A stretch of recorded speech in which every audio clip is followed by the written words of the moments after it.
Jungle. O Whindersson, recentemente, né, teve um avistamento, não sei se ele filmou ou fotografou. Filmou. Você sabe? Ele filmou? Filmou. Vocês chegaram a investigar? Então, eu tentei entrar em contato com ele, mas ele não me deu nem bola, então... Então aí não tem como a gente analisar o material, mas eu queria muito ter analisado o material dele. Porque tá interessante. Agora, pode ser OVNI? Pode. Pode ser drone? Também pode. Por isso que teria que fazer uma análise mais acurada em cima do que ele viu e filmou, né? Porque ele estava bem empolgado também, né? Então a gente tem que tirar toda essa emotividade da coisa e analisar friamente, né? Racionalmente, aquele evento. Um OVNI é um objeto voador não identificado. Isso, não necessariamente é alienígena ou extraterrestre. Exatamente. Ou intraterrestre ou de outra dimensão, isso são teorias. Tá. Um OVNI pode ser uma nave de outro planeta? Pode. Mas também pode ser um drone secreto, espião dos Estados Unidos? Também pode. Pode ser um fenômeno atmosférico desconhecido? Pode. Pode ser uma confusão, de repente alguém vê um fogo-fato próximo a um cemitério, né, que é bem comum. São umas chamas, é uma coisa esverdeada. Como que é? Meio esverdeado, azulado, porque eu já vi esse negócio aí, gás assustador. gás metano saindo de corpos putrefados ali, né? Então, aí você vê aquela imagem, de repente pode eventualmente confundir. Uma vez um amigo meu contou uma história que eles andando nessas estradinhas de terra, eles tomaram um susto.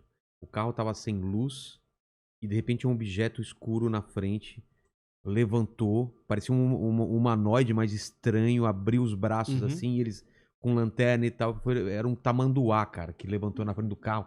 Os caras se cagaram inteiro achando que era um alienígena, velho. Porque você imagina aquele bicão, aquele negócio.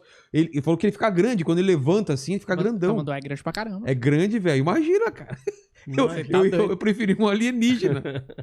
Então não, mas tem muita confusão assim no meio, tem. entendeu? Então você tem que manter a mente sempre aberta e o sangue frio. Porque, cara, ficou muito... Essa discussão foi muito mais acalorada depois do Arquivo X, né? Arquivo X virou outra coisa, né? Porque era o lance do Eu Quero Acreditar, a Scully e o Mulder. Você assistiu? Quem não assistiu o Arquivo X? Eu era viciado naquilo lá, eu né? também. Não era bom? Era muito legal. Pena que acabou, né? Pena que acabou. E aí... Pra quem não sabe, era uma parte do FBI que analisava casos estranhos, né? Casos extraordinários, né? Os famosos arquivos X. E tinha muita caso de abdução, a própria irmã do Mulder, né? Tinha dúvida se ela tinha sido abduzida ou não. Na verdade, a série toda é em torno disso, né? Né? Porque ele começa... Ele, quando era criança, ele viu a irmã sendo abduzida. Que ela levanta da cama e sai pela janela e é abduzida, né? E aí ele fala que quer provar de algum jeito que é real e daí entra no FBI. Exatamente.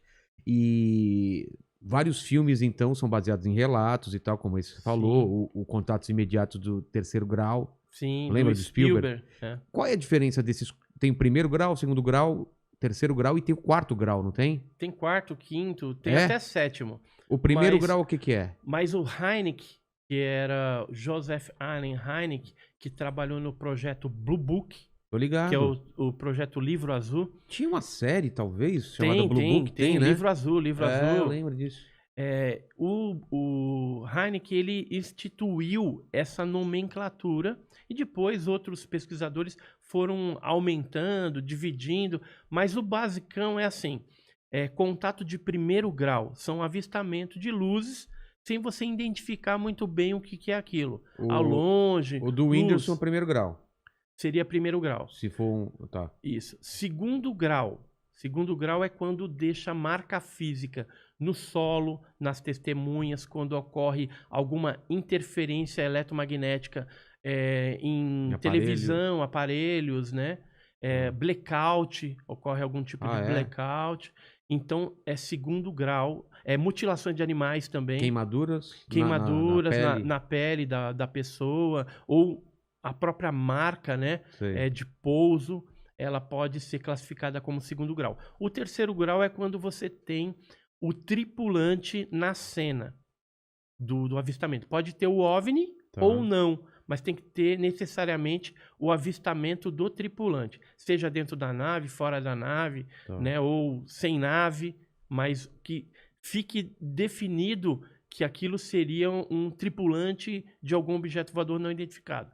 O 4º grau seria as abduções, quando a pessoa é levada a bordo das naves, né?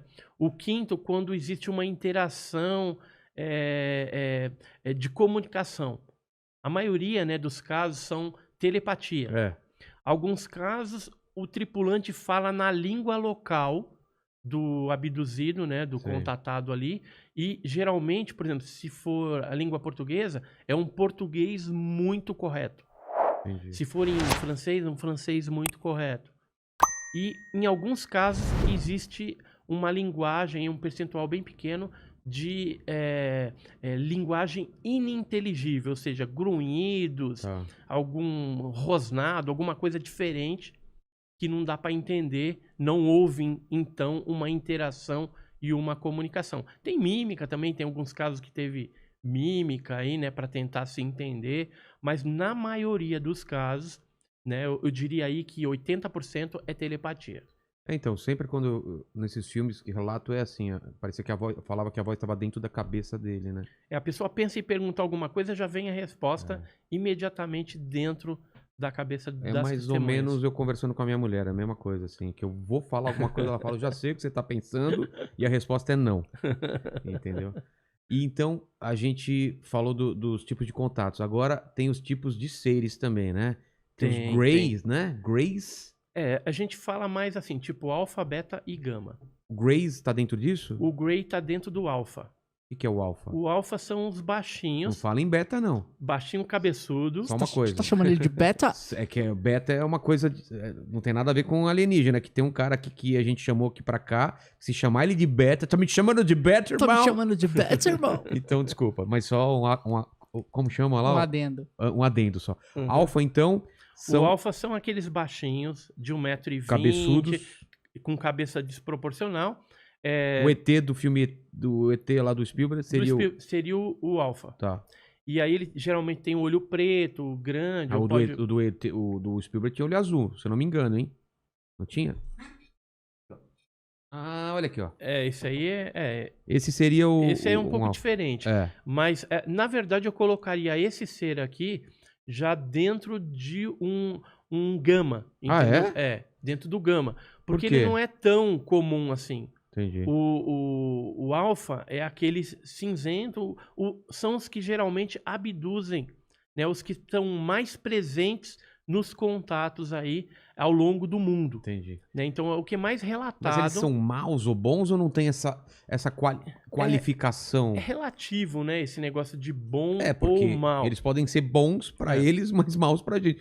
Por exemplo, se a gente pega um coelho pra fazer experiência, a gente tá sendo bom porque a gente tá produzindo, sei lá, um remédio, mas é mal entre os coelhos. Os coelhos vão ver a gente como gente má. Justamente. Então, eles podem ser bons, mas estão pegando a gente pra experiência, na teoria.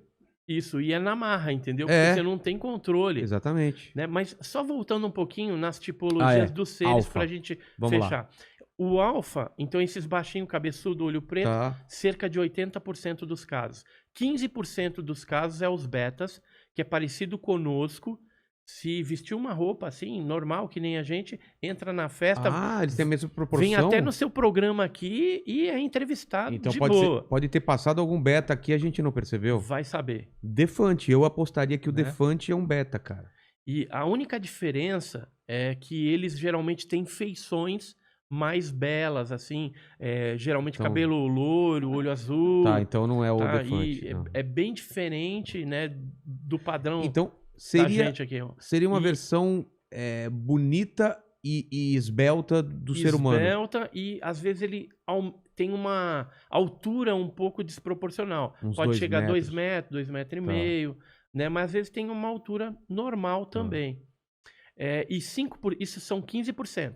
5% dos casos são os gama, que aí entra o ET do Spielberg, entra seres com o corpo todo coberto de pelos, robóticos, o próprio ET de Varginha, né, a criatura lá de Varginha. Eu não vi nenhum desenho do ET de Varginha, como que ele era descrito?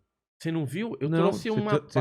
Trouxe uma pasta com um desenho feito por um militar que capturou a criatura. Ele fez o desenho para mim, né? Me contou a história. Eu tô para ir para Minas para gravar com ele agora, ele contando como que foi a experiência de capturar essa criatura lá. Tá.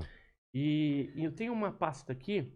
Então ele seria Gama, seria um tipo Gama. Seria o Gama, isso. Ó, aqui a pastinha do caso do ET de Varginha tem várias fotografias. A ufologia, ela não é considerada ciência, né? Ó, esse aqui foi o desenho que ele fez da criatura. Então, ele não pode ser um alfa? Então, como ele tinha uns calombos na cabeça, né, não necessariamente chifre, tinha os olhos vermelhos, então a gente classificou essa criatura como um Gama. Parecia 100 polegadas. Ele não tinha polegar, tinha 3 dedos nas mãos e 2 dedos nos pés, como se fosse um charuto meio gordo, assim.